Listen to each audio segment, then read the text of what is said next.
What's up, sassy gamers, and welcome to Season 3, Episode 9 of Got Our Attention Podcast. I'm your host, Mike, or Zycia, here with Brian, Bruno, and Kelly. What's up, gang? What's I'm up, glad gang? I'm glad you read the episode correct after I changed it, since you wrote the wrong episode down in the show notes. I saw that. Yeah, and dude, you, I saw that too. You left it wrong in the other part, and I totally went back and fixed it. But thanks. Whatever. I mean, you Thanks to noticed OneNote for showing you noticed us it, you fixed initials. it, you said it right. So Tomato, there you go. Potato. Tomato, potato. They talk about that. I like that. So, not to talk about too much of Shocktober, but just to kind of give a recap the last 2 weeks. So the last 2 weeks, every Friday we've been playing Shocktober, or playing a scary game to raise money for AbleGamers charity. We call it Shocktober every year. So far, we've done 2 games. The first game was Dead of Night, and the second game was Life After Death. A lot of death going on in these games, right? But so far, we've been able to raise $603. So thanks to you out there listening and all of other people who are watching on YouTube. It's been really great so far. We're already over halfway to our goal. So shout out to all of you for helping us out and watching me play games that I hate just to raise money for. So, really, really cool. Thanks for that. The goal is 1,000. We do have, actually, at the time of you guys watching this, you'll probably already know the special announcement. But that special announcement is going to be released Friday at 3 p.m. So most likely you'll already know. So without further ado, we're going to move into the rest of the episode. So obviously it's Halloween season, right? It's what I guess Day Drinker's been celebrating since June. I mean, yes. So I kind of wanted to go through some different things that relate to Halloween. Because, I mean, don't get me wrong, Halloween, scary games are not my thing, but I do like Halloween. A lot of that kind of comes in with the cosplay element, where you kind of what probably got me into cosplay as like actual cosplay, not just doing Halloween costumes. Because, you know, initially you buy stuff at the store and you go to parties and things. And then eventually I got to the point where I was like, oh, I want to dabble in some makeup. I want to dabble in some, you know, prosthetics and different things like that. And that to me my is face so that the mask is removable. There you go. See, so that's a lot of different things that kind of encompass that Halloween thing, and I really do enjoy that aspect of it because there's just so much to do, and the spooky, and then even haunted houses or haunted hay rides, or you know, just even recently we did a Sleepy Hollow experience where we got to sit down in like this room that was decorated like a festival, like a fall festival, and they kind of played and interacted with us for the crowd. So just pretty neat things like that. I do love the fact that when you were describing that, you were like, "Oh, it was pretty decent." You know, they promised 3 drinks and they came out with 3 drinks and a shot. The wife says, and "You're like, a shot." Like that was your yardstick of how good it was not did they do a good show, or did they like immerse you into what they called the Sleepy Hollow universe, which is very funny. The point of that though was it was drinks. A drinking they experience. Gave us 3 drinks. That's true. Yeah. Well, that was the thing. They marketed it as an adult themed event where it was a drinking event. So it was like, and the pacing was great. They literally said they were going to give you 3 drinks, and I was expecting like little shots of like tasters and whatever. But they gave us 3 full drinks and then an extra shot. So that was a bonus. Wow. But they give you a bonus shot. Yeah, I mean, I can't. What was the shot of? This is proving my I don't know. The point witch here. gave it to me. I mean, it was like some kind of bourbon in a little potion bottle. I mean, it's something about keeping evil spirits away. I don't know. Something like that. Okay. So far, it's bourbon worked. does that. It was a shrinking potion. That was years ago. It's just his wife hasn't noticed because it's just still like not able to be seen anyway.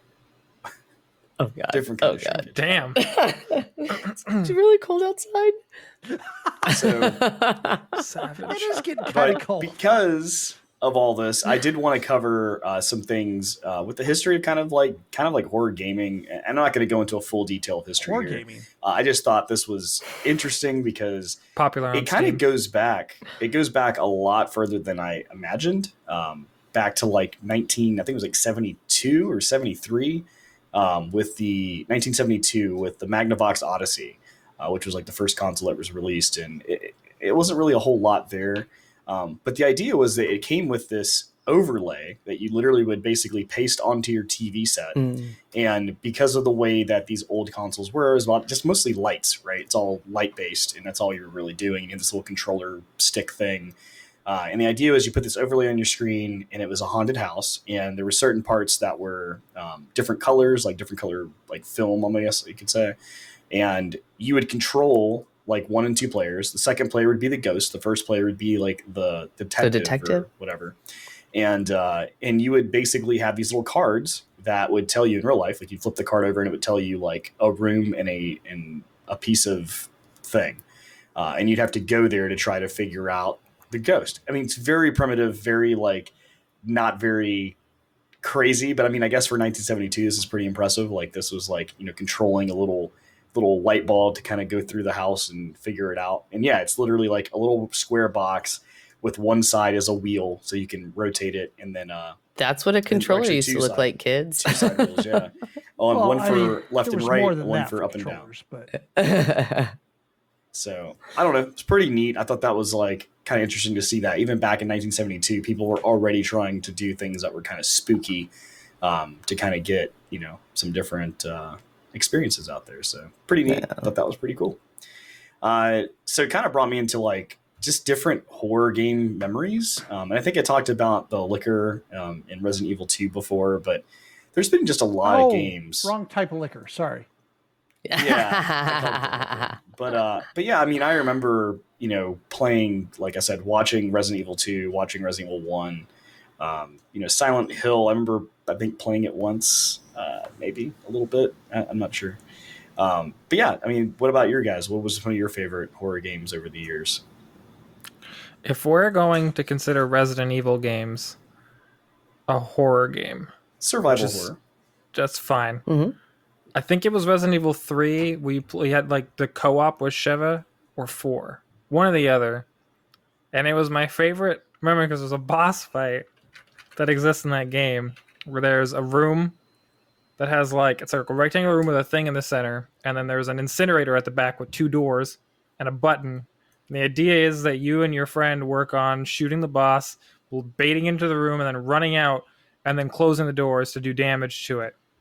Except because both me and this friend are very similar in mindset, and neither of us get scared by anything, we turned this supposed to be horrific boss into us purposely downing each other by locking each other inside, taking turns locking each other inside of the incinerator with the boss, so that you were getting burned to death while the boss was running around, and then running in, helping the person up, and then just cycling over and over again. So a boss fight that should have taken us, I don't know, 10 minutes, we were in there for like 3 hours just murdering each other over and over amidst something that was supposed to be intense. It was great. It was the most fun I've had in a Resident Evil game in my entire life.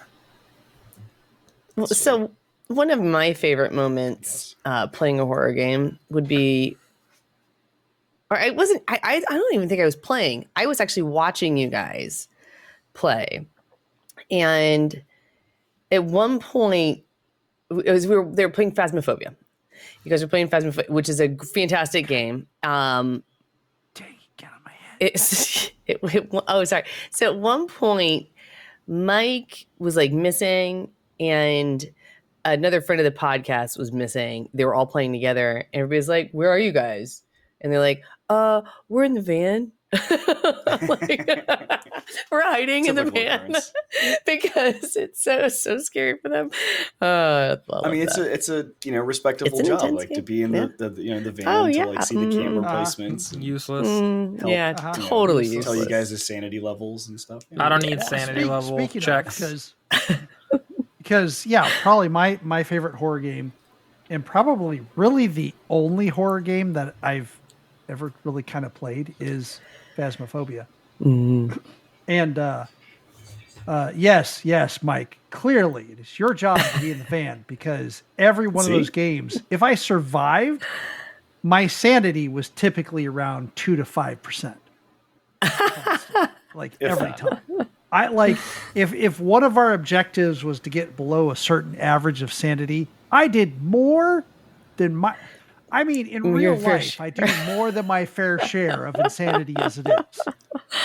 So Yeah. Yeah, I mean, it'd be like 1-2 minutes in, I look at the average sanity level, we're at like 35. And I'm like, what the hell? Like, we just started. And I look and like everybody's at like 80, 90, 80, 90, 80, 90. And then, Well, see, the way that I always played Phasmaphobia 5%. is I lack any sanity in real life, so I just go into it with the anticipation of hitting 0 as fast as possible. And then once you hit 0, you got nothing to lose. So that's when the ghost becomes the hunted. Oh yeah. And I'm always like turning off my light, and so the ghost doesn't find me. Or I mean, like I lose my. You're playing VR. You like throw the flashlight at the ghost. You're like, yeah, come at me. There's more than one ghost in this house, bitch. Okay, so I'll pitch this really quick, but even if you have seen this before, you really need to go. And I think it was 2021's Awesome Games Done Quick, where they did a Phasmaphobia speed run, which was just wow. The techniques they used, the strats they used were amazing. Like this guy was like, I think it was 2022. Come on, this year. It was this year. It was this year. Yep. Oh yeah, it might have been earlier this week. The year it could have been the summer one. Yeah. Summer Games Done Quick, but he's like, come at me. And like the ghost would start hunting and he's like, oh yeah, great. The ghost is hunting. And the dude would run in circles.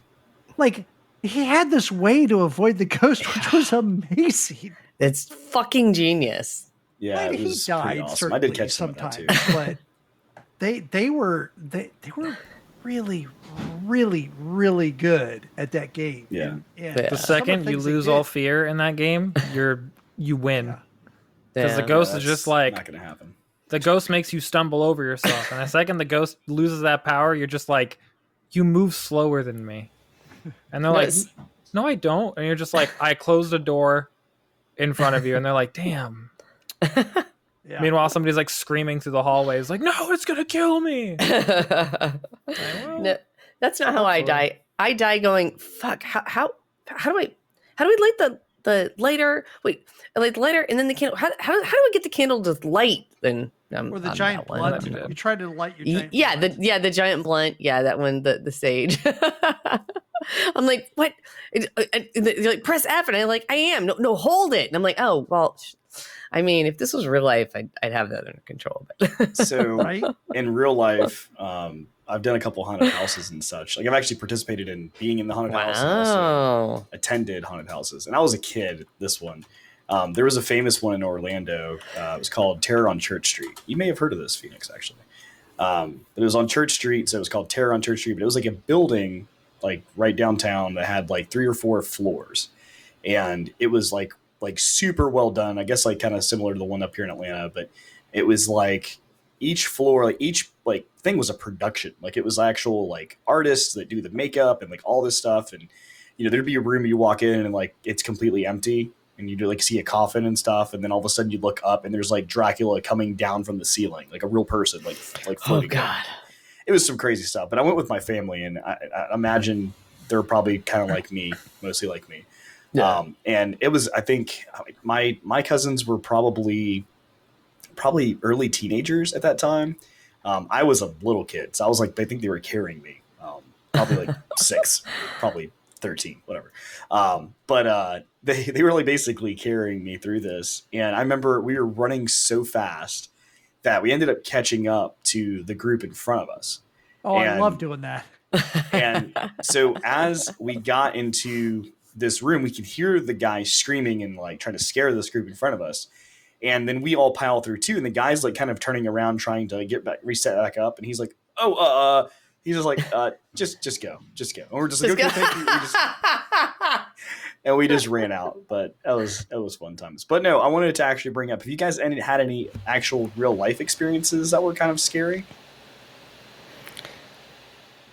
I mean, I told you about one, and you were like, "No, that's not what happened." My partner almost killing us in a car because she turned into the second lane instead of the first lane on the turn. I grabbed the wheel and forced her into the first lane as the SUV went screaming by on the second lane. I was kind of scared. Sorry, it was on my dogs side, are freaking out. What was the question? And I do have one. I actually do have one. Have you had any experiences in real life that are like spooky or scary or? unexplainable. Unexplainable? So I do have one. I don't remember. So my uncle, well, it said this all came from my mom and my other relatives. I had an uncle who died when I was 2 years old, and after he died, we ended up moving into his house and renting his house, and weird things would happen. And so I'd come inside with a picture of my uncle and his friend who were both in Vietnam together, but had died in the same accident. And it was a picture of them in Vietnam that I had just like found outside. And my mom was like, where the heck did you get that from? And my mom said that pictures in the house would move a lot. And also that this is my uncle who was a diehard Halloween fan, always had a haunted house, always decorated for Halloween. So boy, that apple didn't fall too far, did it? Yeah, exactly. And so I would, we lived there. I guess I was, like I said, really young. So I had been older than 2. And I would tell my mom about the man who used to come in my room and talk to me at the foot of my bed. And she thought that somebody was in the house, and she started panicking and trying to figure out what the heck was going on. But then kind of like sort of put 2 and 2 together. And she said, I think it's your uncle. So that's my spooky story. Mine was actually recently. So I went to leave the house, and this was like a normal day, nothing crazy going on. I was like having a good day, nothing crazy, And I was at the front door, and the way my house, I live in a split level, so it's like the floor that you walk in on is kind of like the lower level, and then you kind of go up into the living room, and then there's stairs to go up to the bedrooms. And so the living room's kind of like a little above where you walk in the door at. And right there is where I was basically putting on my shoes, where our shoe rack's at and everything. And as I was putting my shoes on, out of the glimpse of like the corner of my eye, I noticed a person standing. Like a woman standing right on the other side of the railing, basically in the living room, staring at me with like kind of like longish kind of hair, like shoulder length hair, I guess. Like a middle-aged woman. And initially I was just like, okay, cool. Yeah, there's a person sitting. And then like by the time my brain processed like, oh my God, there was somebody standing there. Somebody is in my house. Yeah. I looked up again and like, it was gone. And I was like, WTF. Like that is the first time I've ever had any sort of experience with like that paranormal, I guess you could say.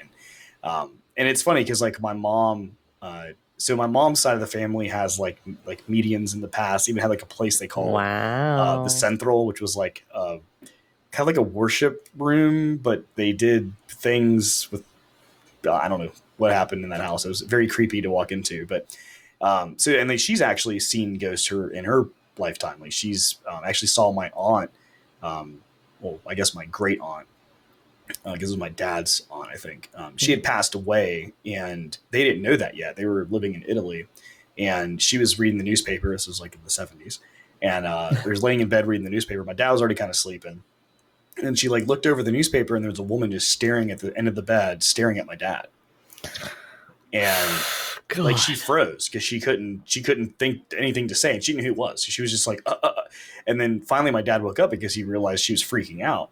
And then she tried to explain to him like what happened, and she's like, there was a woman, and he's like, "Well, woman, what are you talking about?" And he started explaining to her what she looked like, and she goes, "My dad's like, that sounds like my aunt."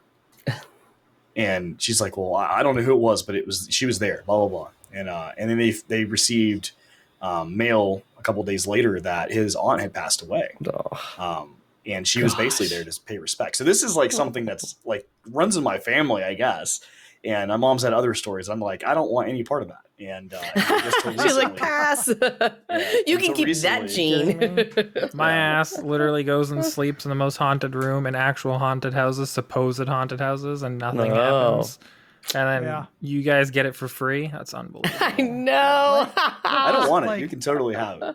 I sit there. I live with multiple cats, and shit moves in the corner of my eyes all the time. And brains will make you see all kinds of patterns, all kinds of different ways. That happens all the time. I'm like, oh, I see shadowy figures and people standing. And I still walk around my house, all lights off. I look into the mirror in the middle of the night. That's just dangerous, Brian. That's just dangerous. I just don't care. It doesn't bother me. I'm like, I have- I'm just whatever. gonna mess with you, grumpy old man. Like, I we're have not gonna more go of to a this guy's trust house. issue in the back of my No, head of what- an but- actual person But breaking into my house than a point ghost. is I Yeah. do this on a regular basis, but then there's always that time that I'm traveling or out of my house or whatever, and I see motion in the side of my, peripheral vision and stuff like that. I'm like, oh, that's just the cat. And I'm like, but there's no cats here. No, it's still a cat. I'm on vacation. It's just not your cat. No, No, it's but- just not alive. We stayed at like an old like- military house on like a military base for a wedding a few months ago, and like the house has like been on like a bunch of those shows where they do ghost hunting. And we stayed in like the worst room. It's like in the attic, and it's got a little dark cubbyhole with no lights that's filled with dolls. I love Oh, that. And yes, everyone was dolls. like, "Oh yeah, that room's really friggin' creepy and makes weird noises all night." And I was like, "All right, Sign bet." me up. I slept so well, man. Those ghosts were like, wake the fuck up. Come on, dude. We were chilling in there, just We're just- having. We had like there was 2 beds in there, so one of our friends, she was sleeping in one of the other beds, and it was me and Savannah in the one next to the wall. Like we could, like my side of the bed was the closest to the cubby with the dolls in it, so I could see all of them just chilling like, in there. Hey, And we guys. were making jokes You're like if the ghosts were going to join in the conversation. I don't know. I was like, man, this is highly disappointing. Like, I want to see like one of those dolls run across the room like Chucky-esque. So I could, like, like the doll in the game that Look Mike at- played for look at him Shocktober with last his weekend. Yeah. just start making fun of him. Pass. That's me right there. I have a great imagination. Yeah. And like there are movies and video games that can creep me the hell out. Like I can feel the chill go down my spine and all this stuff, so I can get into it. But when I'm walking around my house dark, I'm like, whatever. Yeah. Or that now if I'm outside, like I can't go down the trail behind our house at night. Really? Yeah, but that's because Well, that's like, dangerous because of actual people.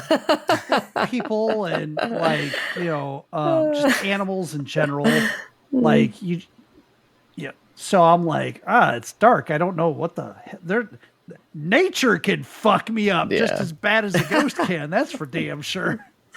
I even the a spider deer, crickets like, in my basement. You Oh, know. no. a let's not pissed do off that. deer that's like protecting his family or something and goes to Yeah. ram me out of nowhere in the dark is gonna fuck me up bad. Yeah, I'm definitely more alert of wildlife outside than anything else. But Yeah. like, I used to walk our dogs in Canada in the middle of the night, and the amount of times that I had to scare off packs of coyotes Yes. Wow. was many, many times. Also, there's just stuff way more terrifying than that too. Oh, Like if a moose rolls up on you out of a forest, Oh God. nah. And Them's big. Bye. moose are enormous. They're enormous. Like, see no, ya. but like I'm a- even in Arizona, me and the partner went out to the car, and we were leaving a group of friends at a house, and I called back in and I said, "Yo, there's coyotes out here, so make sure the pets and small kids are inside." Because they had small, like toddlers and stuff like that. Coyote, I don't give a shit. They'll try to take a toddler with them. I mean, yeah. Like all the fat on them, man, they're gonna feast for a week. I mean, I've partaken in one or two myself. They're delicious. Yeah, And toddlers are very delicious. I love his I'm- face. yeah. Holy shit. It was a joke. Okay. Yeah. And then you had Not twins inviting right Kelly over ever again. Oh, but yeah. So Kelly, Times are tough, man. Come on. I think you had a list of some games that you wanted us to check out as well. Hold on. As I choke on my own saliva. So I ran across an article, a GameSpot article that got my attention because we were playing Shocktober games, spooky games, and it had a couple of games that we have played on the podcast, one being Phasmaphobia. So the article is the 9 creepy horror games you might have missed in 2022. One of them was Phasmaphobia, actually. They had great things to say about Phasmaphobia. It's What rock are you sleeping under? co-op. I know, right? That's not from 2022, but like we were saying, great co-op game, good thing to play, but we still play it. And then also Mortuary Assistant, which I know, Brian, I think you and your partner both played. Yeah, and met the developer, Brian. Yeah.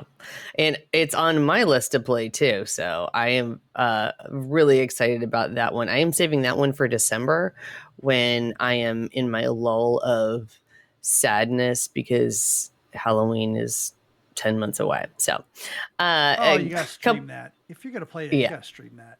Oh, I will definitely stream That'd that one. I will definitely. Yeah. I will get a giant tub of popcorn and sit down and watch that shit. Yeah. Awesome. A couple of the others, Stay Out of the House. That one looked really cool. And is that just for parents to tell their kids so they can stay out of the house? Weird West was interesting. That wasn't it's more terrifying, not super like slasher horror, but horror shooter. And the fridge is red. So some of these pictures. Oh, the fridge. What did you think? No, the Weird West. Oh, okay. I'm pretty sure we saw Weird West at PAX East. Okay. I played it. It was on Game Pass. I'm pretty sure it's the game. Maybe it isn't Weird it's like West. Top down. You're a cowboy sort of person. No, that's different. That's different than what we saw at PAX, though. Yes, I thought if anybody was in the mood for, after us talking about creepy stuff and horror games, maybe if you wanted to jump into one, the one Mike played last week for Shocktober has multiple endings, and definitely. Okay, I'm sorry. We will save that one. You can also check out some of the other games that Mike played for Shocktober last year. Last year's are good too. Yeah. I would say just check the games out. Don't watch me play them until after I've played them. I'll also say that they list Scorn there, and Scorn really isn't a horror game. Okay, but we're going to see if we can have Kelly. Kelly. It's the season. I like Helly. It is. We're gonna see if Kelly can do some live reacts to it. So I specifically did not even read. I scrolled right past that one because I was like, I know I'm not supposed to know anything about it. We're gonna do a blind react. Yeah. I would say comment below if you'd rather watch Daydrinker play it than react. Oh no, I'm gonna watch. I would love to watch him play it. Yeah. I was surprised. I really expected that game to come out and get a lot of positive attention, but I agree with you. I think some of it is that people put their own impression in their head of what that game was supposed to be. And ignored what the developer said what that game actually was. Yeah, kind of. I watched one of my favorite streamers play through it, and I understand where everybody's disappointment comes from. I don't want to say anything of why people were disappointed because it'll ruin what the game is when you play it. But I think based on what was teased and kind of what was discussed about the game initially versus what exists now as a game, there was definitely it wasn't as bad as some people make it out to be, but there were definitely some things where I could see how people were like, why was this the final product? I haven't played it yet. I'm going to be playing it for the first time while Kelly watches it. But from what little I know, too, is that it very much was what they said it would be, but also at the same time isn't a great game. Okay. So, some of the best games are the ones that are not really the greatest games. Oh no, it does not go full circle around and be so bad that it's good again. It is not one of those. No, it's definitely it's okay when you pay for an experience, right? and then you're like, I experienced this, and that's good, but I probably overpaid for this experience. And then you go, whatever, I'll live with it, and you move on. Hey, it's on Game Pass. Okay. It's gonna I'll say be whatever. free You're just like, for I got on- Game yeah. Pass. It's whatever. cheap Yeah. for her. Included Exactly. in Game Pass. Yep. Ah. All right. Well, in some other news, Brian. Yeah, moving on to something also scary is G4 has shut down in less than a year than it had relaunched. Rip in What's G4? pieces. Which in and of itself is just a blip in the radar of all the things that have been going on, and like recession and layoffs here and this shutting down, that shutting down. And like, to me, I heard about it and I was like, okay, yeah, like it sucks, but there's been layoffs from other studios. There's been studios shutting down. There's been layoffs at other Stadia shut entertainment down. places. Yeah. Giant Bomb got sold again, which was hilarious because the first time it got sold, it was like 500 million, and they got sold again. It was like 50 million. Talk about no return on investment there. God. Like Red Venture paid like 500 million for like all the CNET stuff, and then Fandom bought it all for like I don't know. I feel like the promotion they had for G4 coming back was probably longer than G4 was actually around. Right? Oh, my God, the teaser for it was yes, very it was. long. Oh my God. It was so long. But the reason why this actually hit my radar and got my attention was because the more I dug into it, the more interesting it was, because like it came back and I was like, oh, they're coming back as a YouTube show and a Twitch show. I'm like, that makes sense. You've got like Rooster Teeth. You've got like, Loading Ready Run. You've got all these mini studios out there that are a group of people, for better or for worse. Rooster Teeth has had its own problems recently. Both layoffs and like like Blizzard type problems. No. But yeah, you've got all these like mini studios out there. And like, I was like, oh, this makes sense. What I didn't realize is they actually brought G4 back for linear cable as well. For an actual like cable TV, like Jesus. They had it was Cable TV also shows. available on Plex. Like Plex had a channel for G4. well, yeah, but this, Oh, again, wow. that's still Plex. It's not like cable. Yeah. I mean, it's their version. They have like their own version of cable. Yeah. Yeah, but It's lovely. But my point being is they weren't sitting around with like, inexpensive. I mean, these aren't expensive to us. Like some of the cameras that the four of us have purchased are not inexpensive Right. to us. But for the concept of a linear cable TV program, they are inexpensive.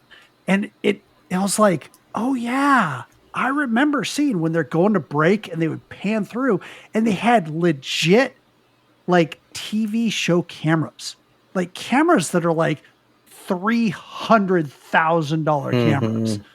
And it's like, They're really well done.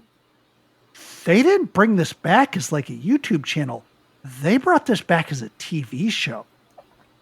And they Yeah. had the staff for that. Like there's some estimates out there that they had 300 people on staff. Like, don't get me wrong. They were on Twitch and they had 1,500 people watching on Twitch at a time, and they had subscriptions and stuff like that. And like, that brings in some money.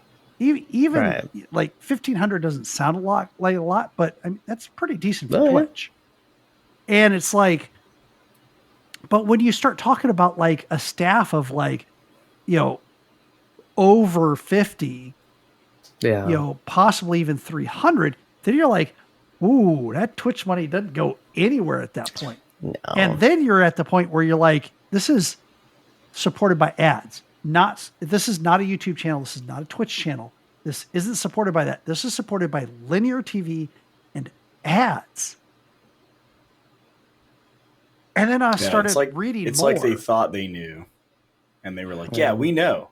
We totally know what you guys want and how we need to do this." And then they were like, Because, see, the guy who brought it back is Tucker Roberts,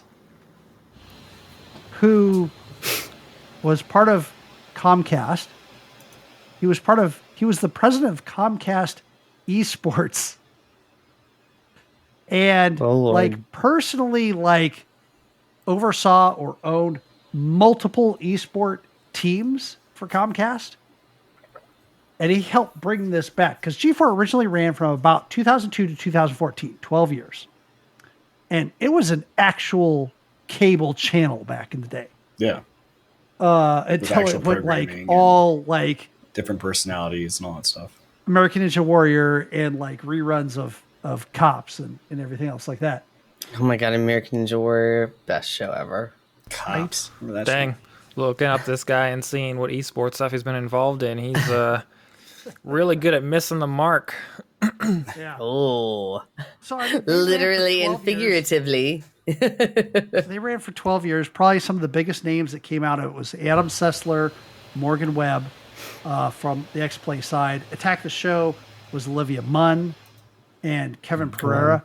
And Olivia Munn, oh my God, that woman put up with a lot of stuff. She did a lot of stereotypical, for the time, jumping into the kiddie pool full of Jello. I'm not shitting you, that actually happened at one point type thing.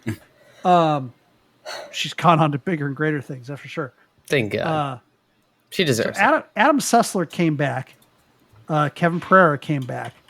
Adam Sessler earlier this year left, apparently due to family medical problems. Hope everything's going well there. And yeah, G4 just shut down, but hey, they also did layoffs back in September. And they laid off 30 staff.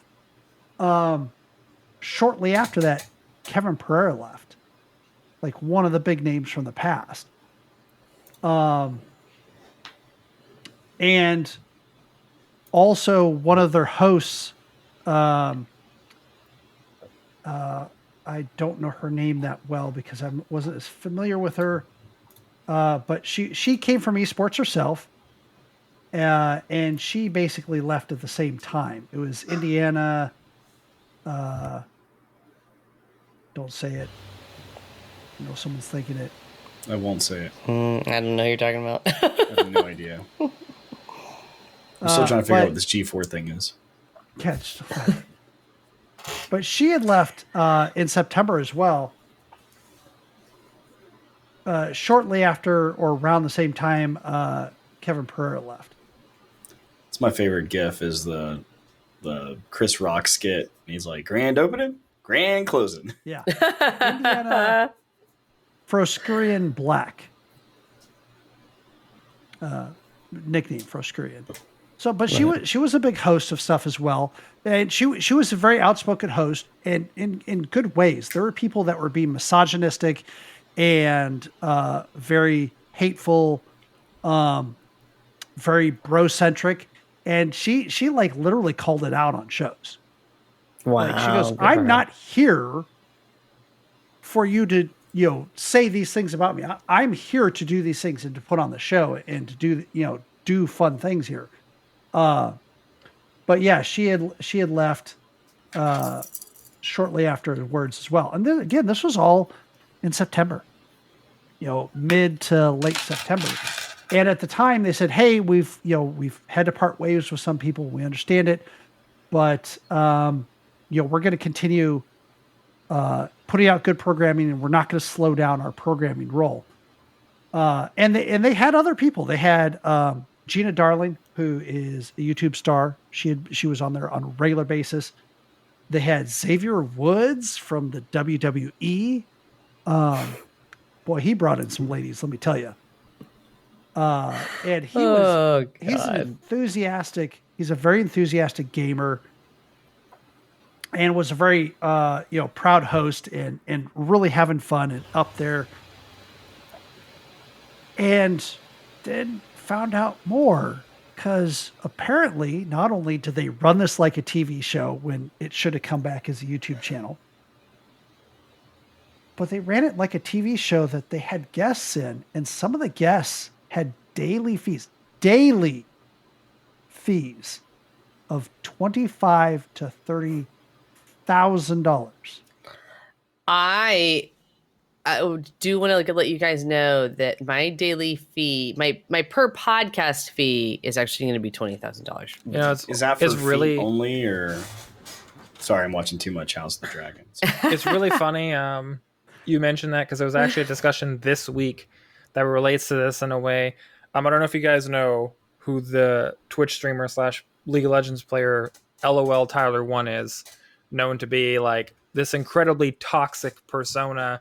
The whole thing was like a saga to him, to his reformation and return to League of Legends. That wasn't really a reformation. He's kind of a shit show. Anyways, he is by far the largest Twitch streamer, I think, right now, and has been for a long time. He has made himself challenger in every single role in League of Legends this last season, in multiple different localizations of the game. And there was a discussion this week that came out. He was being requested to do a bunch of different things, and because of Worlds, he took a break to play Overwatch. He was a sponsored streamer for Overwatch 2 specifically. He is so expensive to buy that when people were questioning how much it was costing to essentially rent him out to play another game, his agent publicly stated that unless you're willing to pay a minimum fee of $25,000 per hour, it would not be profitable for him to stream your game. Oh my God. An hour. Per hour. Yeah. While he was streaming Overwatch 2, he spent the majority of the time making fun of the game, not following any of the rules of the sponsorship, such as this stream is brought to you by Activision Blizzard, instead insulting Blizzard, and they still didn't stop his stream. They just let it keep going. I mean, they already paid him. Those ratings. Yeah. That's all it was. So yeah, I thought it was amusing that you said a fee of X amount of tens of thousands per day, considering that guy legitimately has now, essentially it's been made public that his lowest going rate is $25K per hour. Otherwise, it's not profitable for him. And it was explained that what they mean by that is that if he's not getting paid that much to play a different game, it is a net loss based on the viewer impact to him when he's not playing League of Legends. God. Yeah. That's how much he's fucking making. Positively reinforcing awful behavior. Yeah. Well, and some of the interesting parts of this G4 shutdown too is even after they had the layoffs, even after they said, "Hey, we're going to continue bringing programming." To be clear, the talent is not behind this bullshit. People like Gerard, the completionist Callahan, who was another guy that was on many of the shows. The completionist, known for completing games, something that the polar opposite of all of us, pretty much. I take offense to that. This guy was on Twitter. You're the completionist, Bruno. Wario64, somebody that we all know for like posting great deals on games and stuff like that, posted this thing and said, like, because it was news. It's like, oh my God, G4 shutting down. And the completionist like, oh, neat. This is the Twitter post that let me know that I'm out of a job. Oh, wow. That's how we found out. Oh, not even a tweet from the company, a tweet from someone else. Like, from Wario64. This whole and by the way, the PS5s are now in stock at Best Buy. And that's exactly what I was about to say. The one who let me know Target was going to be selling the Xbox fridge. It's not funny. It's sad. Sorry that the world is like that. But no, and again, that's kind of why this all got my attention. Is like we've heard of a lot of these things happening recently, unfortunately. We've seen this happen, time and time again with some other, channels and just, companies self-immolating essentially. But this one was just like, I remember G4. I remember watching X Play. I met Adam Sessler and Morgan Webb in an airport before. Like I saw Morgan Webb walking by and went and said hello to both her and Adam Sessler. And it was so weird to see so many of these people come back and just have it melt down like this was Yeah. just crazy and so fast. So That was pretty fast. Yeah, pretty instantaneous. Hopefully, Well, like people at the both completionist fast and or slow, because like- Kevin Pereira, who again left a month ago, sat there and said, "Yeah, this has kind of been happening for a while." Like, this was inevitable. there's a difference, I guess, between it happening in the sense of like some of the people see the writing on the wall based on discussions they have with their like management, like their superiors and stuff, versus like people who are insulated. Like I feel like somebody whose entire YouTube persona, like their channel, their identity is behind the completionist. I assume that guy has some pretty wild hours of both enjoyment and work. So I feel like with a job like that, you'd be less inclined to be involved with management in a general sense or be like in the know for everything. So like, he was probably legitimately just busy 100%ing a game, and he just opened Twitter after like a 10-hour game session, was like, damn ain't that some shit. But like also the completionist is like a big YouTuber, like 1.5 million subscribers. So I mean, if he wasn't just doing that for a job, I would hope that the benefit to at least some of the people there who have like personas, not the rest of the staff who are totally screwed by this, but at least the people who have their own personas, is that they can probably just be like, well, I'm released from my contract now, I'm going to keep my moniker and go do my own thing, and maybe another outlet picks me up. Oh, for certain. Like Gina Davis, Xavier Woods, I mean, they are not going to have a problem. They're going to land on their feet. But certainly, like, when the camera crew and the staff and the talent all showed up on set one day to record a show, and they were turned away, and they're like, no, everything's closed. Like, you go out to a YouTube channel right now, and the latest video was 4 days ago. They have done nothing in 4 days. Yo, if somehow Mr. B sees this, I've been hearing he wants to start an esports team. Scrap that. Start a gaming channel and hire all these people on. There and you do go. it the right way. Right? There you go. That's a great idea. Don't call it G4. Call it like, I don't know. F5. Hire like Beast 5. F5. F5. I was just gonna say F5. Come on, that's perfect. I feel like on that note, I feel like F5 would have been like our name in another parallel universe because of the attention span that you all have. Just constantly refreshing. And on that note, give us a few minutes. Actually, we're going to come back with some Kelly's Creepy Corner. The Creepy after Corner. a few words from our sponsor.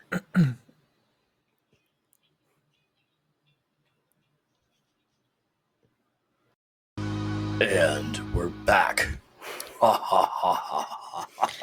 Hey, Keanu Reeves. Oh, it was bad. So bad. Anyway, That's pretty bad. continuing with our spooky attire, I guess, Kelly, tell us about your Creepy Corner. Oh, I like this music. Yeah, that was definitely creepy. It's still creepy.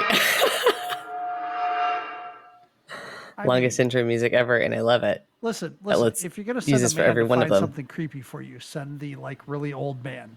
The old white Send- guy will bring some creepy shit. That's for sure. My kindred white, spirit. white. My kindred spirit.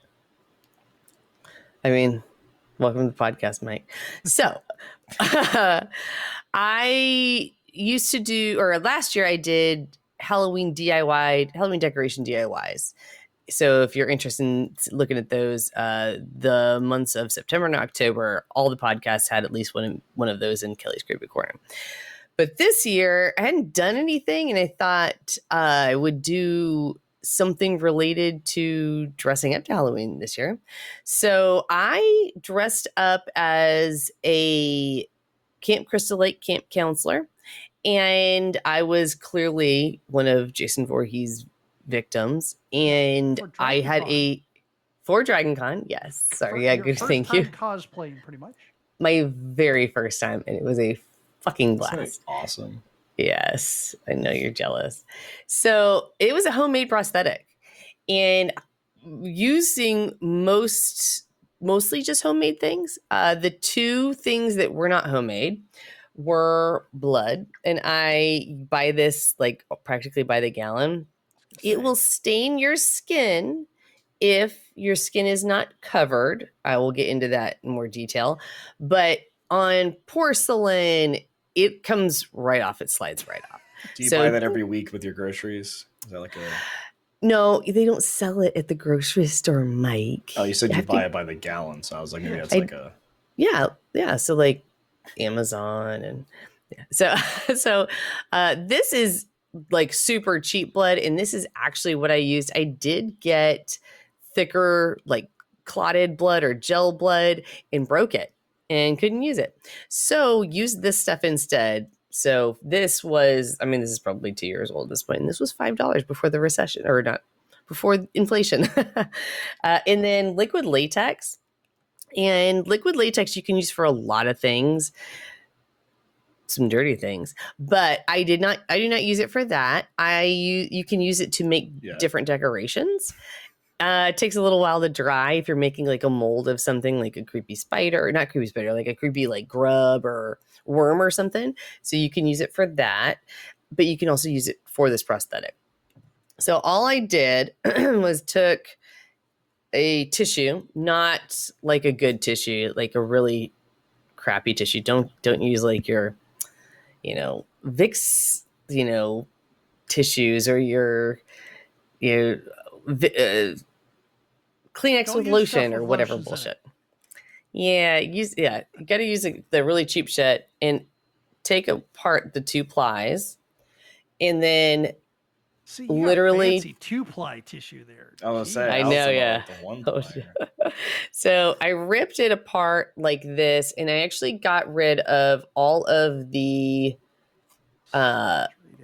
straight edges. Yeah, the straight sides, and measured it up against my neck to make sure that it was the right size. So this is just barely too big for what I did. So let's go like this. And if you're not watching, watching and you're listening, she's literally got a tissue, and she's basically tearing off all the edges until it kind of fits the size. Tearing like a rectangle, yeah. So I ripped off 6 of these, so 3 tissues, or not even 3 tissues. You probably do it with 2, and then you take some liquid latex. Make sure you shake this bottle. Put just a little bit in a container. Do not use a brush. Do not use a sponge. This stuff doesn't come out of any of that. Use a spoon. I got this from the dollar store. It's great. It's just like a little spatula thingy. And put it in a little container, little ramekin, and I put 1 layer on clean skin and let it dry. I actually did end up using the blow dryer just to sort of speed it up. And then, I put the liquid latex on, let it dry. Put another layer of liquid latex and the piece of tissue, let it dry for a minute, liquid latex, and another piece of tissue, let it dry, and just do that between 3 to 6 times, depending on how thick your tissue is. And then all you have to do, it's really weird, you kind of start pulling it from your skin, and it looks weird. It's just like this white stuff. Yeah, pull it from your, you pull it so that it starts separating from like the middle of your neck or wherever you want it to separate from. Pull it, and then keep pulling, and then you get scissors. Be very, very careful with the scissors, and cut a little hole, and then you can pull and cut the entire slit. So it looks kind of strange. I ended up cutting off like jagged edges and making it look a little stranger, little wider, and then took the edges and like separated, like not peeled them, but like stretched them a little bit so that they kind of came apart. And then once you get all done with that, then you start applying your foundation.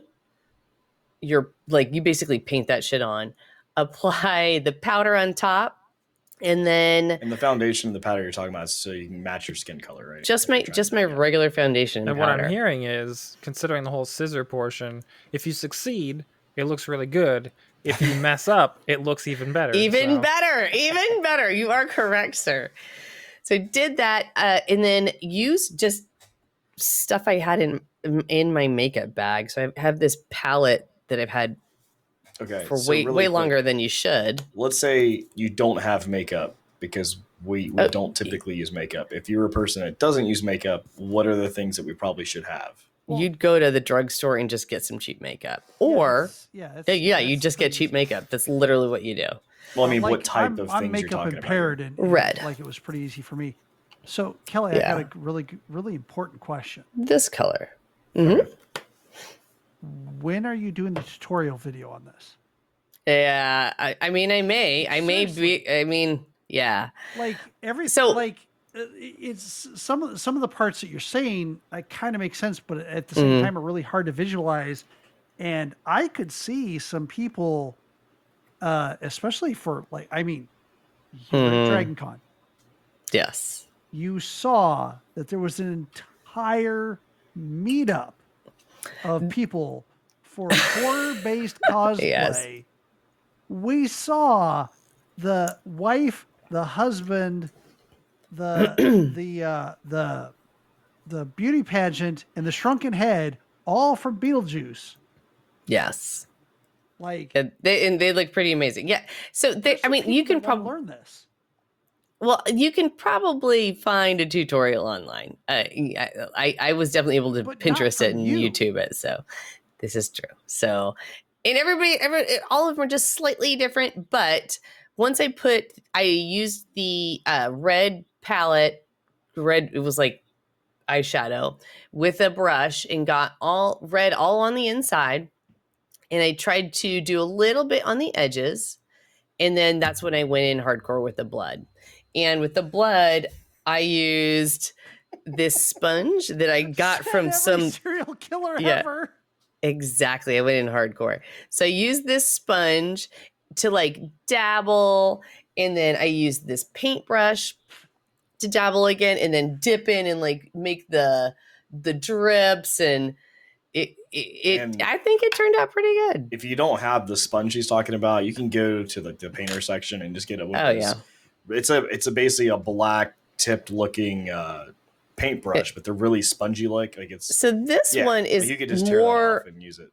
Well, this one is actually, I don't know if you can see, it is actually got more texture, vacant area. Yeah, it's not. I'm just saying, if you don't you can see.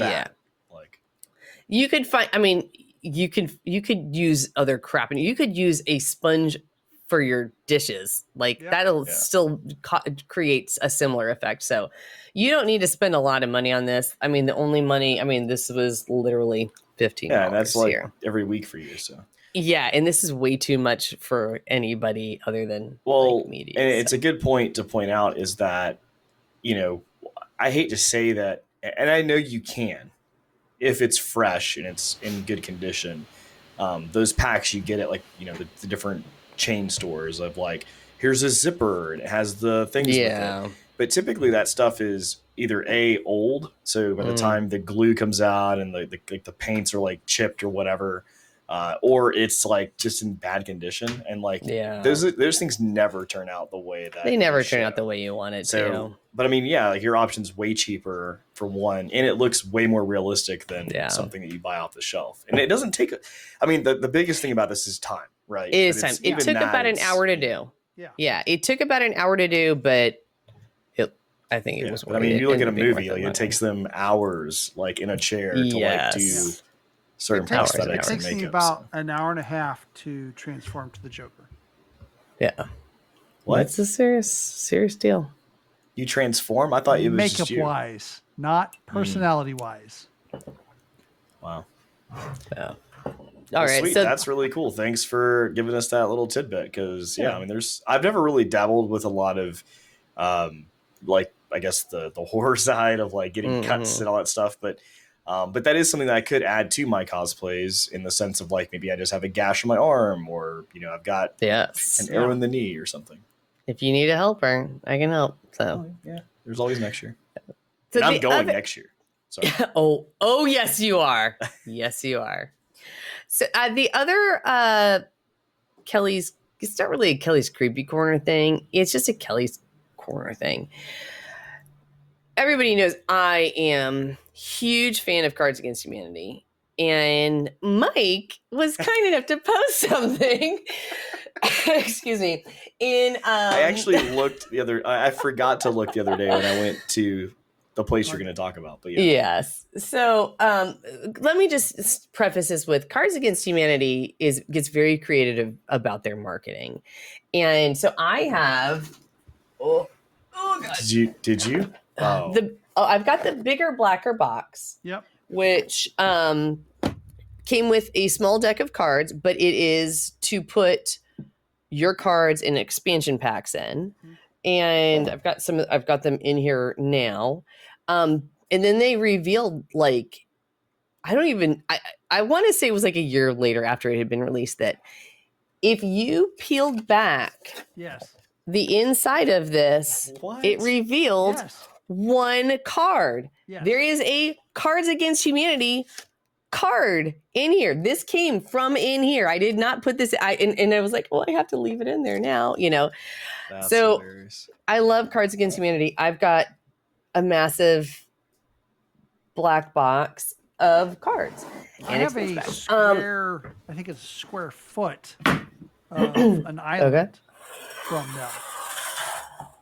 Yes. So, in Brian, you were saying that when you'd gone to PAX one year, in a package of oatmeal as part of some swag was a pack of Cards Against Humanity, which was hilarious because everybody was opening up their swag bags and they were getting like, oh, here's the magic cards and here's my red deck or green deck, and they would like pull those out and they'd pull out one or two free things like stickers or pins and then throw the whole thing away. They're like, what's this instant oatmeal? And they'd throw it away. Yeah. And there was like 3 cards. One man's trash is another man's treasure. And there was 90 unique cards that they had. Yeah. And there was literally a group of us around the trash can that everybody's throwing their swag. We would like get the swag bag out, find the oatmeal, rip the oatmeal open, get the cards in, put it in everything, go and we'd find more oatmeal packs, open them up. And the commercial. Did you go and watch the commercial? I did not see the commercial. No. Oh. Okay, but so to Brian's point, they get very creative. And one of the things that Mike posted in our Discord, and if you'd like to join our Discord, that information is in our show notes. There was a over here. Clam-O-Naise. You got it? I got it. You got it. So Clam-O-Naise is only available at Target, and it's also the only, as they say, the only jar of mayonnaise in the gaming section. And also, it is also something that it did exist years ago. Okay. It was pulled off the shelf because it's gross. Like, who wants to eat that? Hellman's did come out with the Clam-O-Naise, and it was crap apparently. So Cards Against Humanity came out with the Clam-O-Naise, and inside each jar of Clam-O-Naise is 30 cards. And I can't also, believe you actually got it. That's hilarious. Right? I know. I was all fucking in. Hold on, let me pull up the information. It's not just a jar of Clam-O-Naise with cards in it. It's actually an instant win game. Let me tell you about this before we open and unveil.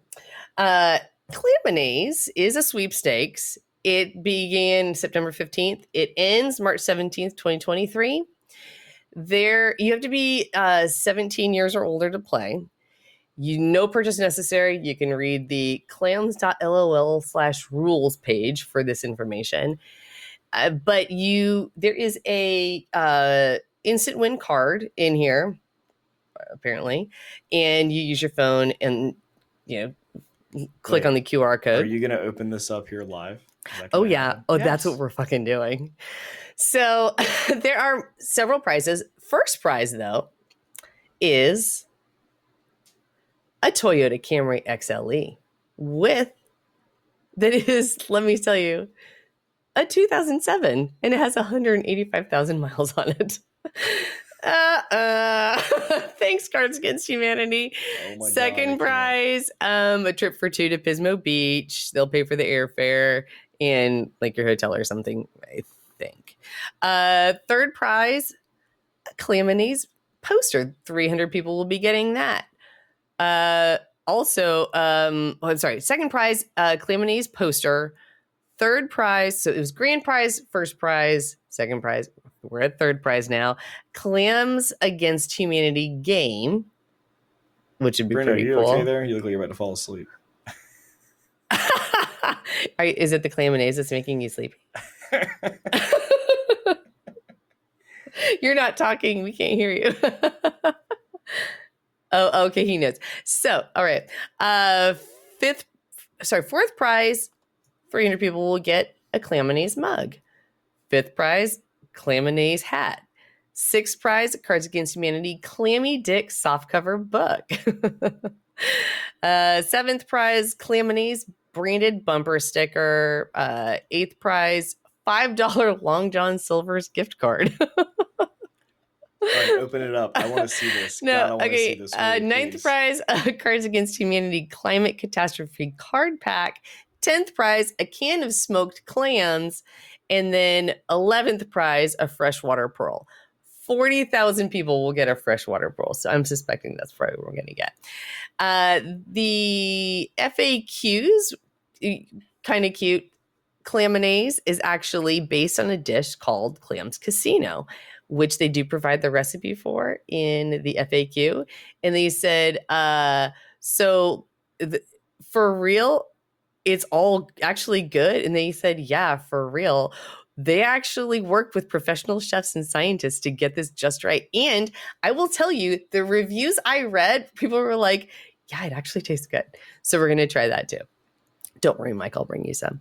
Oh, God. I can't. Just open the pack. I want to see you do this. I can't wait. This is so awesome. So I've got a bowl. I've got a spoon. I've got my tongs.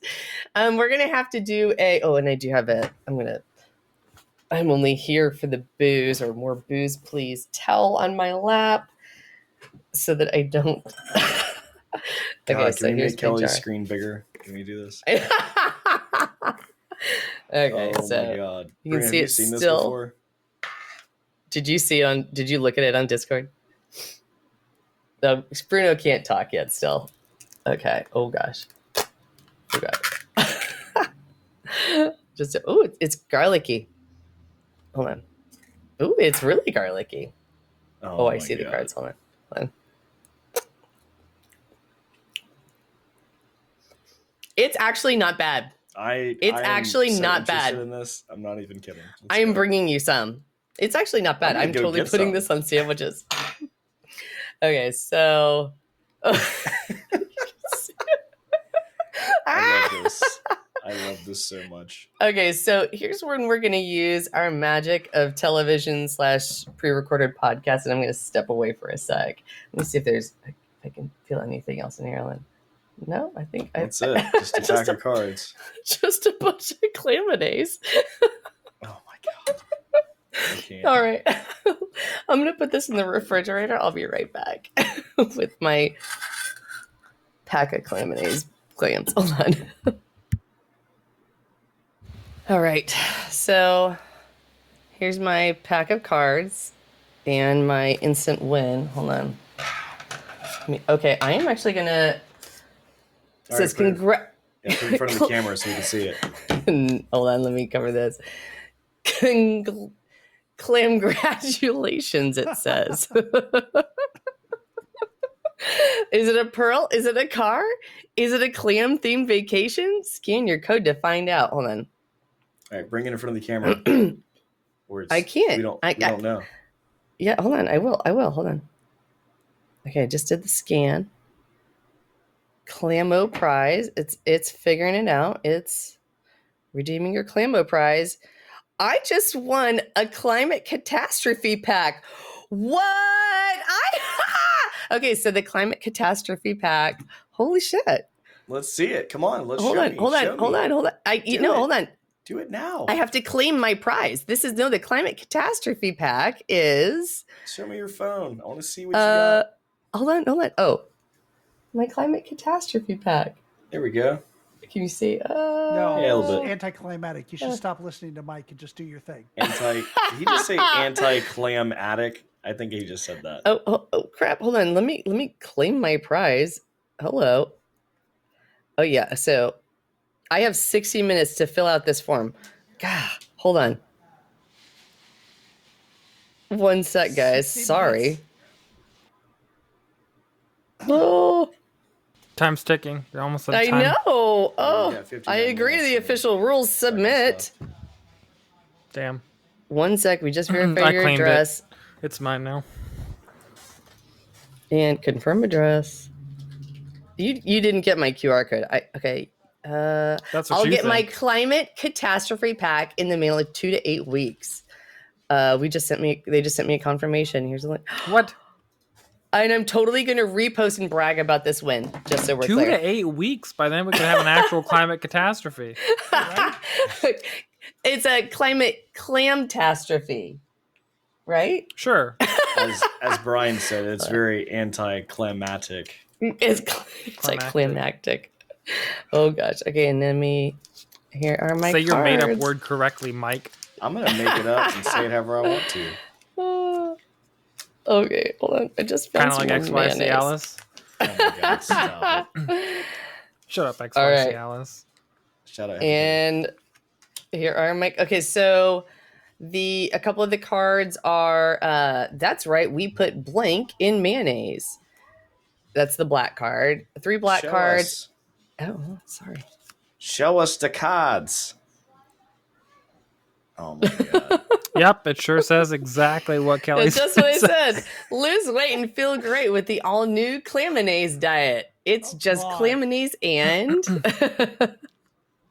Bigger man. and then the black last dick. one says... Yeah. Oh, great. When I think of Clam-O-Naise, I think about... And so some of the actual white cards are Clam-O-Naise, white people food, eating shellfish in defiance of God's will, just the right amount of mayonnaise. Oh, this kind of clam. And it adds a picture of a gooey duck. Nice. Fucking a clam out of curiosity. Yeah. Force feeding mayonnaise to Tom Holland. What? Anyway, so it's got, I mean, it's a nice little expansion pack here. So I look forward to adding this to my bigger, blacker box. That is amazing. I am so pumped. I cannot believe that you actually got that. That is super cool. Right. Yes. Thank you. Only sold at Target. You can get it on eBay too, I'm sure, for a pretty penny. But if you just have a Target app Stock, and yeah. a profile and you say, let me know when this is back in stock, you will get an alert. It's 6 o'clock in the morning when you're getting in the shower before your kids go to school. That is amazing. And then you have to buy it immediately because the first time I got it, it said there were only 4 available. And by the time I went through and was like, yes, it was like, oh, sorry, sold out. Yeah. So that's your Kelly's Corner for But you got some. this episode. That I is did. amazing. I'm And so I got glad. I'm glad that I didn't go there looking to buy one for you because I would have totally bought it if I would have found it. Like, and then I'd end up with like. And that's actually part of why I didn't want to wait another week to do this. And I almost told you about it, but I wanted to see your reaction. No, that's awesome. And it's funny because like, and that's kind of like a game. Like, I know it's one of your favorite games, but it's usually one of my least favorite games, just because of the fact that I've played it so much, like the initial deck for so long, like through college and after. It's like it got so boring because everybody wants to play it, and you go to their place, and all they have is the basic deck. And I'm like, I knew all of those cards like by heart at this point, so it's not funny. That's why I like Joking Hazard, because of the fact that you have like different things you can like. It's always like random with that, but for people who like you have multiple different, expansions and like that kind of thing, like you'll never find that. That's awesome. Yeah. So I'm down to play with you if you want. Okay, good. I have the Next Cards game Against night. Humanity cards that are personalized to me. Nobody cares about you, that's awesome. Brian. Well, that's true, but Yeah. it's cards you can't find anywhere else. That's true. I love that. I love that. Yeah. Oh man, and I think we're gonna wrap this up today with some games we've been playing because why not, right? Hell yeah. Uh-oh. Uh-oh. He moved the cue. This is serious. There it goes. I like it. This spooky music is fantastic. Well, I guess that kind of fits the theme. So You guys have I've been the sleep sounds? I've been playing Resident This Evil is why the Village. ghost didn't scare you, Bruno. I'm sorry, Brian. I totally just talked over you. I've been I playing apologize. Resident Evil Village, which Excellent. they've been for a couple of games now being playing on words, and including the number of Resident Evil in the word itself. VILL, VIII, Resident Evil 8. Which is nice because I haven't seen a single, not really a zombie. I've seen some lichenoids. I've seen some strange insect vampiric women. I played 4 hours straight. Like I was What? like I did not like. Wow. I was like, I didn't give a shit. I was like Resident Evil 7. I was like, this is boring. This is too small scale. Resident It was Evil just like 8 the was over fun. whatever girlfriend. Lady 7. DMS, yeah. No, 7. I was like, it's like the overly attached girlfriend. No, whatever. No. Anyway, so it's very interesting. The big like media push was this Lady Diameshk, who is like 7.5 feet tall and everything. Actually, Gorgeous. Interestingly enough, the voice actress is extremely tall herself, so that was kind of cool. But she's like really only like the first sub boss of multiple sub bosses, and I haven't gotten past her yet. But like bet. the 4 hours that I played, and I was kind of having staring fun at on her. stream where like I was reading out different notes and everything, kind of affecting voices and having a little bit of fun doing that. But dude, having a ball with the game. I need to get back to it this weekend if I can and get another playthrough and try to get into the next boss.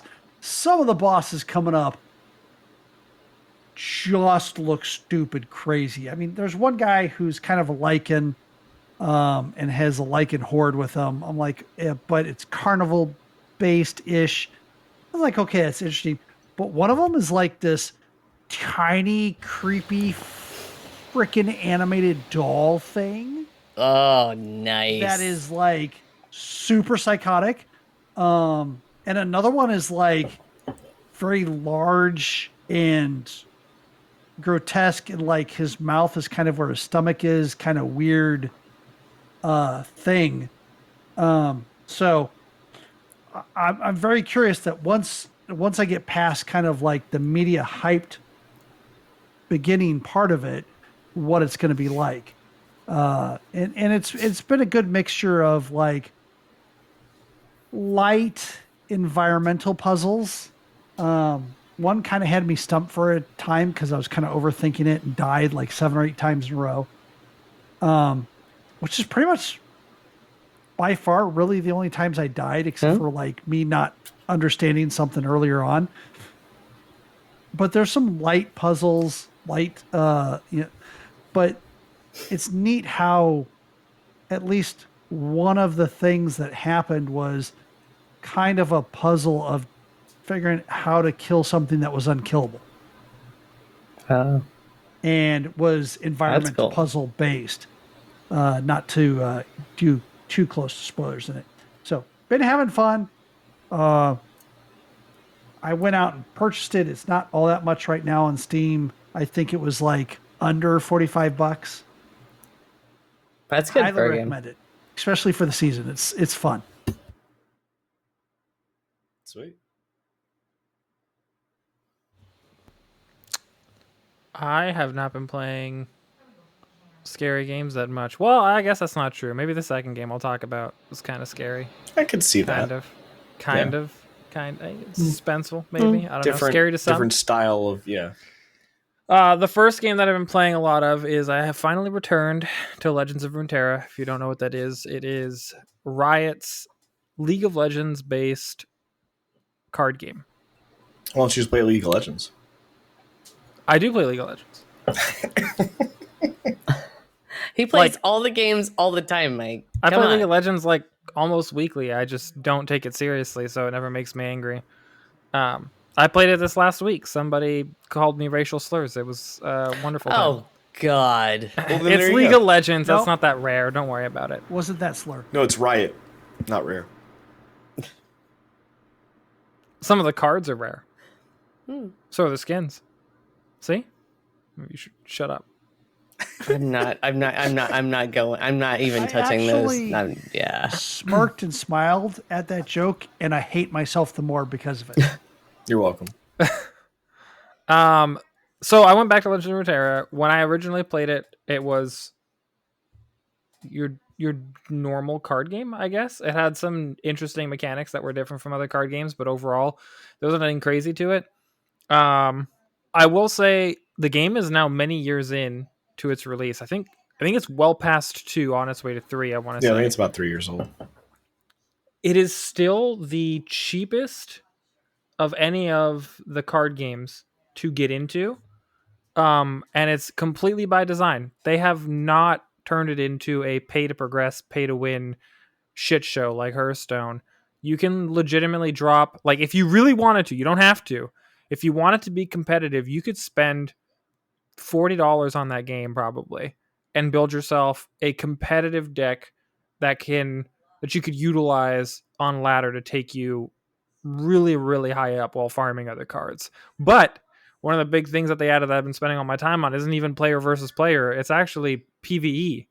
They added Adventures of Champions of Adventure or something to it, which is essentially an entire mode where they give you specific champions from the League of Legends lore as like your champion cards, and they give you a deck to go with them, and you kind of follow their storylines through like card matches against other NPCs, and through it you unlock more cards to utilize in competitive play, and you level up your characters, and you get to build stronger decks and get special abilities for your champion cards and stuff to continue to progress yourself and unlock more things like skins for the game and stuff like that.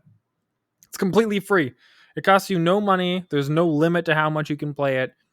You just log into the game and you can play like hours of it. I've probably already clocked something like 14 to 16 hours on it in like the last week or so. And they have like a battle pass going that you can buy into for like $10. And I'm already halfway through the battle pass in just that amount of time, which is kind of nuts. So I've been playing a lot of that. Just there's so much to the game now that there's like, I don't know, I feel like you could play that thing for hundreds of hours and not get bored for legitimately no spend, which is pretty wild. The other game I've been playing, which I just started playing yesterday, which is a complete opposite of a chill card game, is Stalker Gamma. So what they did is a community group took the game Stalker from like, I don't even know when that was released. Sometime early 2000s? It was early 2000s for like sure. 2006 maybe, 2007? Yeah, it's pretty old in gaming sense. And they modded the ever-living shit out of it. They changed the survival elements, crafting elements, health. I guess really quick for those who haven't heard of Stalker, like what type of game is Stalker? It's like a thriller survival open world kind of game. You are, depending on what you choose anyways, in this iteration, you are a survivor in what is essentially the landmass of, or the land area of Ukraine/Russia in a post-apocalyptic, like, nuclear fallouted kind of area, but there's a lot of supernatural crap going on. And there are factions that you have relations to, whether they're good or bad, and your entire mission, essentially, is to go into this open world and survive, get stronger, and progress further into the maps, defeat the factions that are against you, ally with people. It's just a really good survival RPG game that didn't stand the test of time until somebody decided to mod it. And that was my point. Sorry to keep interrupting you, but yeah, so I tried to play Stalker later, and it like because like it's a big game that my brothers play. Like I'm looking forward for the next Stalker, but like when I tried to play it, it was like it was definitely dated, so it was hard for me to kind of get into it. So I'm glad it's still a dated game, even modded, but the functions they've added and how much they've refined. The mod pack Gamma comes with 366 mods implemented in it. And the changes to all of the systems, the customization of the game, you don't have to start at the beginning anymore. You can start anywhere. The loadouts, all that stuff. The changes they've made have essentially just made the game like really intense and very difficult, but in a really enjoyable way. Like I actually had to scrap one of my saves and like just start over from like I lost because I can only save at campfires. I lost like 30 minutes of playtime because one of the initial NPCs that I didn't want to lose was fighting a bunch of mutated boars with me, and a lightning anomaly storm developed above us and just disintegrated him right in front of me. And I was like, I legitimately just had to witness an anomaly with him for this quest, and he died to it. He got absolutely obliterated. So I was like, all right. But yeah, I've just been playing that. It's a lot of fun so far. And yeah, I don't know. We'll see where that goes. We'll see how long that keeps my interest. I played a little bit of Coral Island, but I don't want to talk about that yet. I'm going to save that for a future date. Okay. I saw Coral Island, and I thought that one looked really cool. I was like, yeah, Bruno's been talking about that for quite a while because the Kickstarter and such, but I haven't been able to pick that up yet. It's on my list. So for me, well, obviously I've played 2 games during Shocktober. I've played Dead of Night and I've played Life After Death. And honestly, if you want to see in my experience, you can watch those live on YouTube now. They're out there. But really quick, Dead of Night is at Dead of Night. I think it's at Dead of Night. Oh, at Dead of Night, excuse me. It's a game that's filmed in like real life, so they have like real actors and cutscenes and such, and it makes you kind of feel like you're playing out a movie. This is not a free-forming game like where you just kind of walk around and do things. It's kind of almost like a pick your own adventure or sort of click kind of story.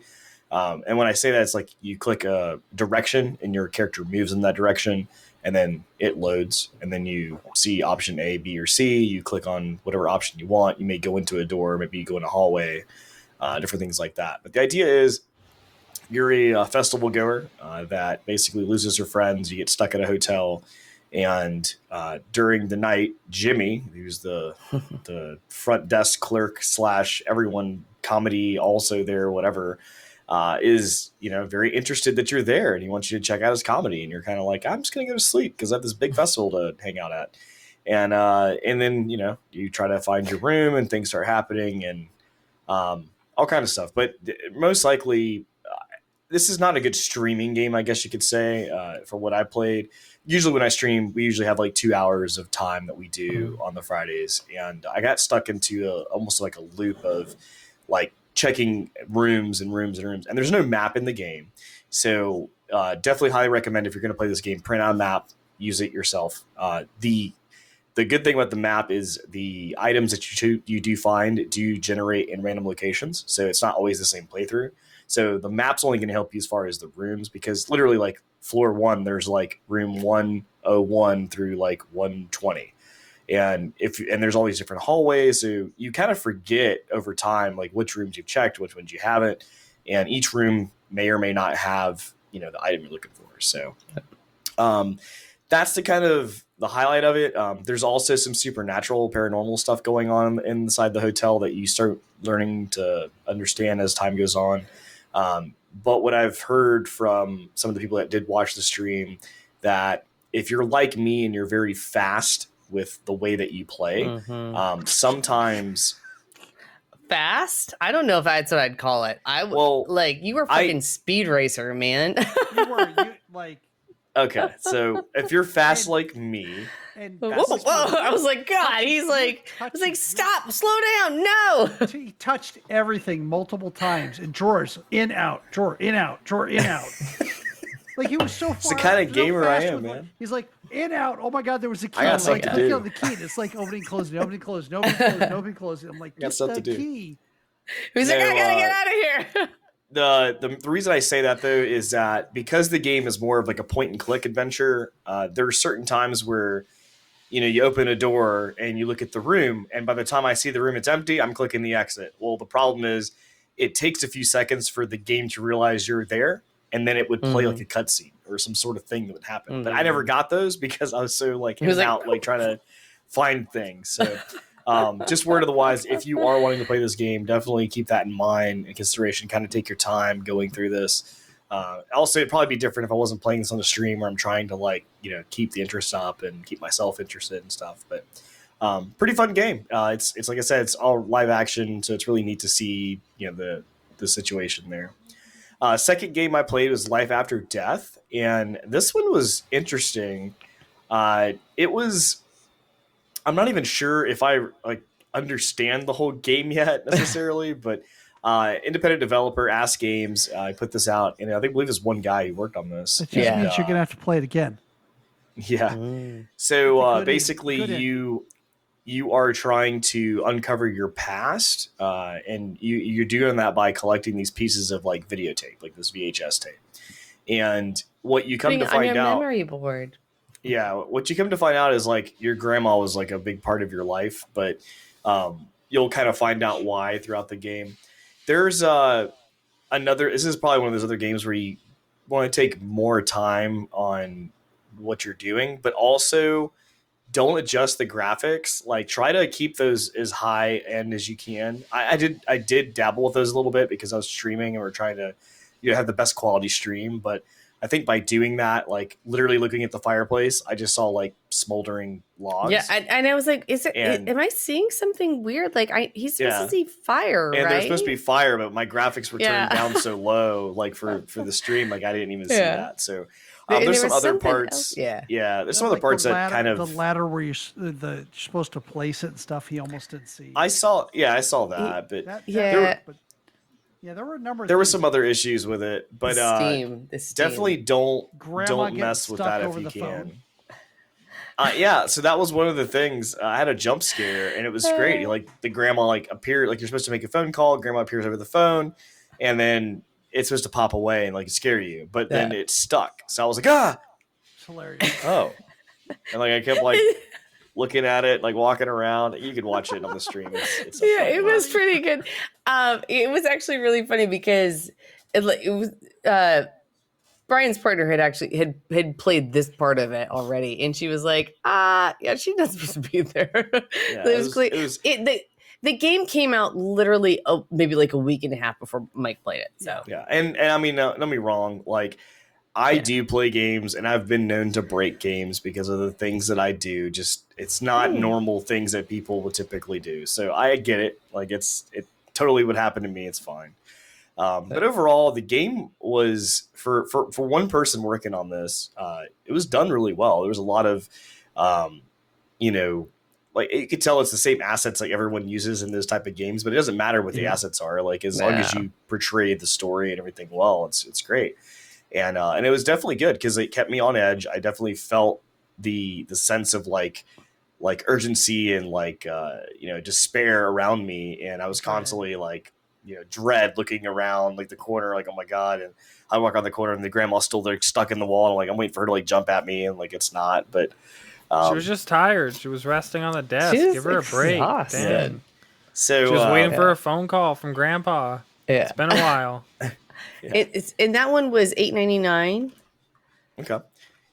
So they've mentioned multiple times there are two endings to this game. I did receive the the bad ending because of what happened. But there is a second ending, so I would say it's got replayability in that sense. Like you at least get to see different options. Mm-hmm. I don't think anything leading up to the last scene is going to matter. I think it's really just the last scene. If you do something right or wrong, that's what determines the ending. But again, for one developer playing it, making this game, and I guess we pretty much played it almost day of, at launch, a couple days after. I'm sure there'll be some patches to fix some of the things that I ran into, but overall pretty fun and definitely a lot more Yeah. on edge than the others. So It was worth a playthrough, that's for sure. And Yes, it's yes. inexpensive too, so it's worth it. and then And Mike did get scared. Mike did get scared. I let a couple F-bombs out. I will say tonight's game, if you're watching this on the day that we release this, tonight's game is called Depth 6, Inside Depth 6. Inside Depths. I don't know much about this game other than that it looks like I'm going to be going into a dark hole and things are going to scare me, which is actually terrifying because I never mentioned this to you guys, and maybe I shouldn't spoil myself on this. Oh, no, let's do it. Let's spoil it. I've kind of realized what also scares me. It's not just the scary ghost, like dark kind of stuff, but it is like the fear of the unknown. And in darkness, like being in a dark room, like, are you afraid of the dark? Yeah, I'm absolutely afraid of the dark. I don't want to be in a dark room myself. So a game that came to mind, seeing just the picture snapshot of this game, reminds me of The Forest. When I played The Forest a lot, if you're not familiar with The Forest, it's like a group, like you can play with up to like, I think it's technically horror survival, isn't it? Yeah. You basically crash land on an island, and there's a whole story out of it now. Back when I played it, was like the story was still being built. It was just a sandbox. But the idea is you crash land on this island, and there's like cannibalistic people living there, this tribe, but they live kind of like in the cave, like down in the depths of like this area. So you'd literally rappel down to a cave and have to go deeper and deeper and deeper. And like, it's pitch black. Like you may have a lighter and you're walking around and things just scare you and they're not great to look at. So if this is anything like that, this is going to be terrifying and I can't wait to stop playing it. But yeah, so check it out. And then obviously our finale will, again, you probably already know at this point, but I won't mention anything yet, but we'll have a finale. And, but yeah, that basically that's going to be awesome.